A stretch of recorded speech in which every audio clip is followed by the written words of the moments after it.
अयोध्या, जहां करोड़ों श्रद्धालुओं की आस्था का केंद्र रामलला विराजमान है, लेकिन आज चर्चा दर्शन की नहीं बल्कि उस भरोसे की है जिस पर पूरे राम मंदिर आंदोलन की नींव खड़ी हुई थी। कई दिनों से जिस फैसले का इंतजार था, अब वो पूरा हो चुका है। राम जन्मभूमि तीर्थ क्षेत्र ट्रस्ट ने महासचिव चंपत राय और ट्रस्टी अनिल मिश्रा के इस्तीफे स्वीकार कर लिए हैं। इसके साथ ही अंतरिम महासचिव की जिम्मेदारी कृष्ण मोहन को सौंप दी गई है। लेकिन कहानी यहीं खत्म नहीं होती।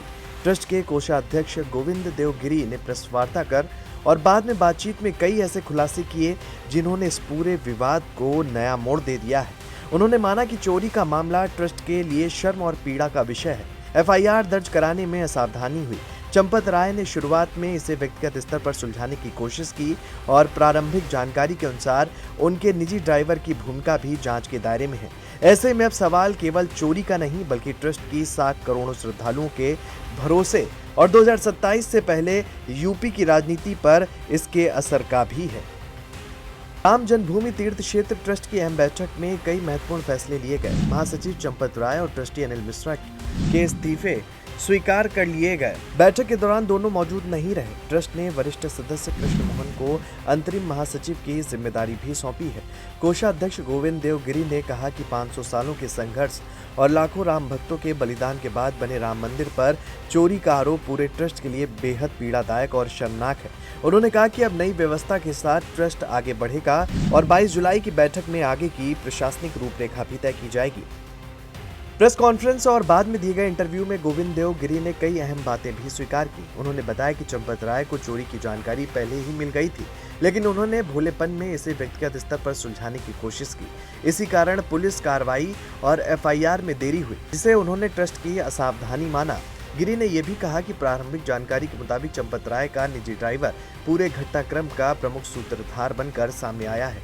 हालांकि उन्होंने दोहराया कि चंपत राय पर निजी भ्रष्टाचार का कोई आरोप नहीं है। रामलला के सभी बहुमूल्य आभूषण, स्वर्णाभूषण, दान और धार्मिक धरोहर पूरी तरह सुरक्षित है। एसआईटी की जांच के बाद अब तक 8 कर्मचारियों की गिरफ्तारी हो चुकी है। जांच एजेंसियों ने 80 लाख रुपए से अधिक नकदी और अन्य सामान बरामद करने का दावा भी किया है।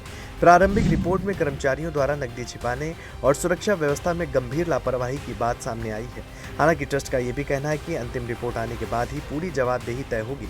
फिलहाल जांच एजेंसियां पूरे नेटवर्क और संभावित जिम्मेदार लोगों की भूमिका की पड़ताल कर रही हैं। राम मंदिर चढ़ावा विवाद अब पूरी तरह राजनीतिक रंग ले चुका है। समाजवादी पार्टी लगातार आरोप लगा रही है कि ये केवल कर्मचारियों की गलती नहीं बल्कि पूरे प्रबंधन की जवाबदेही का मामला है। सपा प्रमुख अखिलेश यादव इस मुद्दे को करोड़ों हिंदुओं की आस्था से जोड़कर सरकार को घेर रहे हैं।